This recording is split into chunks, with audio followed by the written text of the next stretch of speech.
What the junior doctors are asking for at the moment is completely undeliverable. I mean, they're not asking for a 6% pay rise. We've just been talking about inflation at 3.9%. They're not talking about a 6% pay rise, an 8% pay rise, a 10% pay rise. Everyone else in the public sector has settled for figures around that across government. Of course. The junior doctors are asking for a 35% pay rise. And they make an argument that they've been underpaid, during the austerity period, so they'll certainly blame me for that. But, the truth is that is totally undeliverable by any government. Exactly. No government could meet these demands anywhere near them. So they're going to have to climb down, or they're going to have to stay permanently on strike, whoever is the government.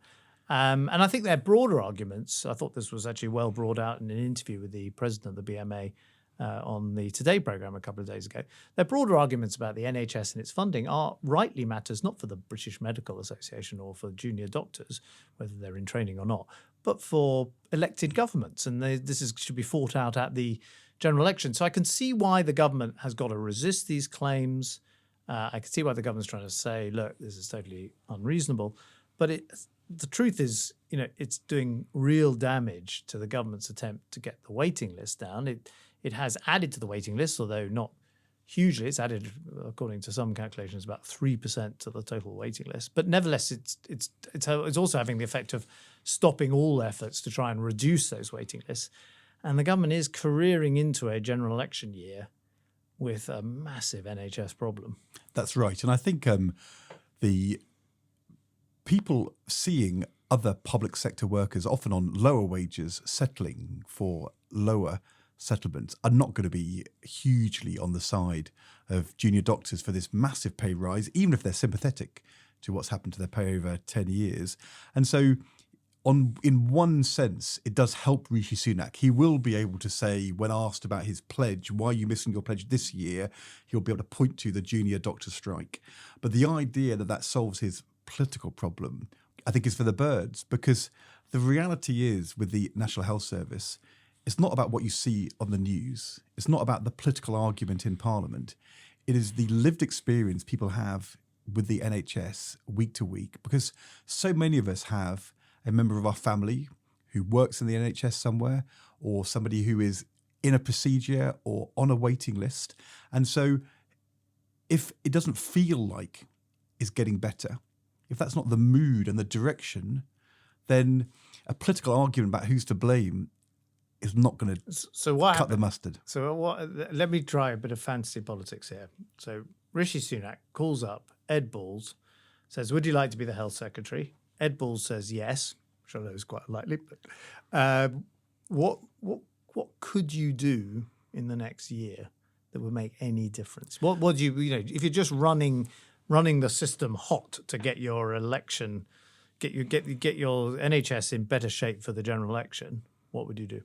Well, I don't think. Oh, look, I mean, first of all, he's not called me, and I wouldn't want to stop doing our podcast. I think if I was Rishi Sunak, I would be resisting pressure from the doctors. But you'd want to end this strike. I mean, that is one thing you can do, right? But not if they're not willing to be reasonable. And to be fair, the nurses and then Unison and the kind of wider NHS employees have struck deals, even though they have lower salaries and with lower uplifts than the doctors are asking for. So I would be looking at for a deal, but not at any cost. But what I would be wanting to do is to show I was acting now to ease the pressure in the NHS in the next 12 months. Now, what about, of course, there's a white knight coming over the hill, the great Wes Streeting. So he is the shadow health secretary. He is getting rave reviews at the moment. Do you remember? I'm being nostalgic here, but you remember, Ed, when we were the rising stars, and we used to get these. Anyway, Wes is getting all these. I'm not sure I ever did actually, but anyway, okay. Wes is getting all this great press. He's very personable. He's very smart. Every time I hear him on the radio, I think, gosh, that guy really is a very, very good communicator. He did a good interview this week, including saying he wouldn't give the doctors what they wanted. Yeah, and I think he's also been sort of hinting at some quite interesting broader thoughts about the NHS and its financial sustainability, because underpinning all of this is no real expectation that if there's a Labour government in a year's time, there's going to be many billions of pounds more for the NHS. I mean, this Labour government, if it comes, is going to inherit an incredibly tight set of public expenditure plans. And unless it's prepared to go for a big tax rise, and remember, they actually voted against the national insurance tax rise that Sunak proposed when he was Chancellor to fund the NHS. And assuming they're not going to put up VAT or income tax. So where are they going to get the money for the NHS that comes on top of what the Tories are providing?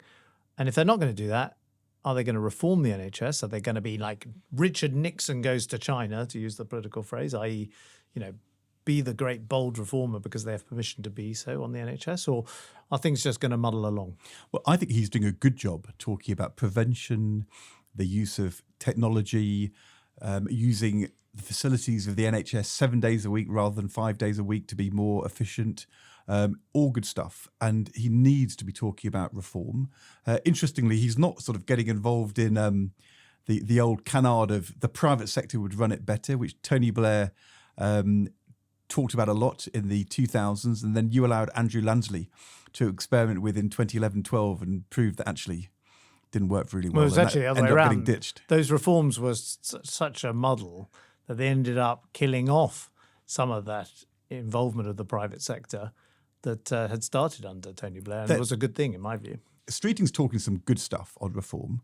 He's got to be careful because he's also got to make sure that that he maintains morale amongst Labour voters, and they want to know that Labour believes in the National Health Service and is going to make it better. And it's just important that he keeps an emphasis on that. And Wes Streeting's challenge is that he knows he can't turn the NHS round in the first Parliament of a Labour government without substantially more resources than are on the table.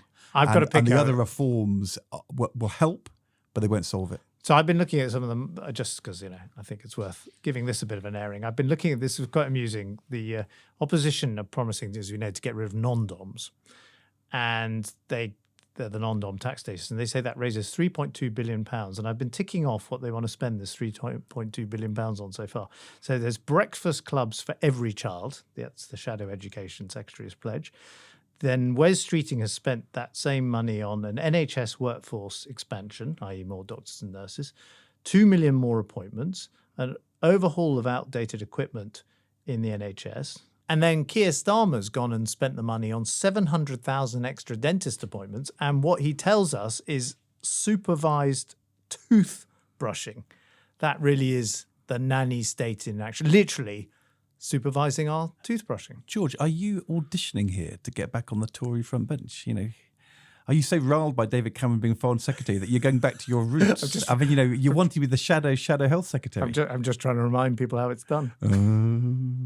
Anyway, I'm making the point that it's a classic thing. They found one pot of money, which is abolish the non-dom status, and every shadow minister and even the leader is saying, we spend X, Y, Z. And it just shows that I'm sure when we problem. ask, they will tell us exactly how this all adds up. Okay. But in the end, if you're in opposition and the sums don't add up, you're in massive trouble.